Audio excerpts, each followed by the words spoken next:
Pengakuan Sandra Saputra tebas leher istri pulang dari pasar malam bareng anak.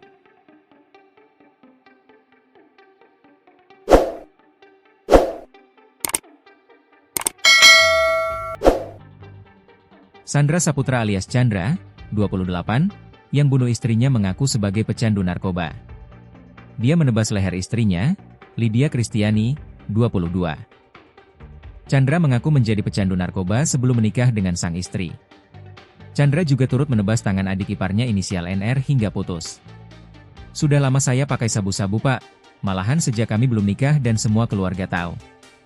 Tapi saat berkeluarga saya kurangi konsumsi narkoba," katanya ketika diwawancarai tribunsumsel.com di ruang PPA Polres Prabu Mulih, Kamis, 3 Juli 2025. Miris, pembunuhan ini terjadi tepat di hari yang semestinya anak sematawayang mereka yang masih berusia 5 tahun dihitan. Kamis, 3 Juli 2025. Selain itu, anak mereka juga akan berulang tahun pada 7 Juli 2025 mendatang.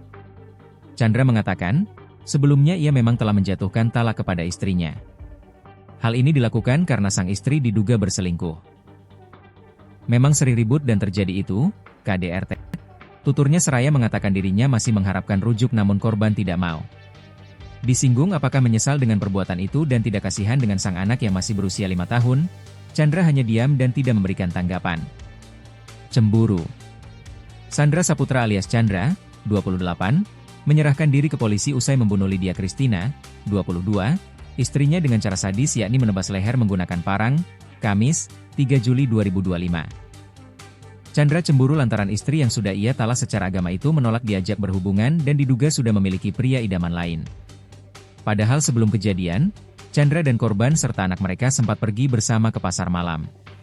Chandra mengajak istri dan anaknya ke pasar malam di kawasan Taman Prabu Jaya Kota Prabu Mulih tepatnya di Jalan Ayani Kecamatan Prabu Mulih Timur Kota Prabu Mulih, Rabu, 2 Juli 2025, malam.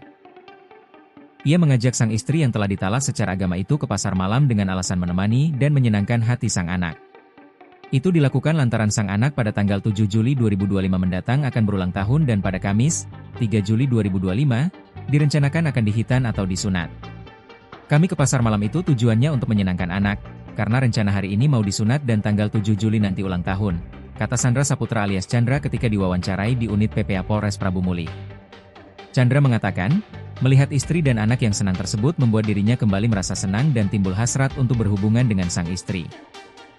"Namun setelah tiba di rumah, istri saya tidak mau karena sudah pisah. Sudah lama Pak tidak berhubungan sudah sekitar 2 bulan, ceritanya. Saat nafsu di ubun-ubun tersebut, sang istri justru melakukan video call diduga dengan pria idaman lain atau pacarnya. Korban juga berusaha meninggalkan rumah untuk tidur di rumah neneknya di kawasan Dusun Prabu Mulih. Kami ribut terus saya ambil para milik mertua. Rumah tempat kami itu punya mertua di Muara 3 Kelurahan Anak Petai Prabu Mulih. Ayah mertua lagi ke Sekayu, rumah itu kosong karena istri pulang kami ke sana bersama anak dan adik ipar," lanjutnya. Chandra mengaku dirinya bekerja di perusahaan sawit di Kabupaten Ogan Ilir, sedangkan adik dan anak ikut neneknya di Dusun Prabu Mulih. "Jadi kami ke sana itu untuk menyenangkan anak dan sunat anak," bebernya.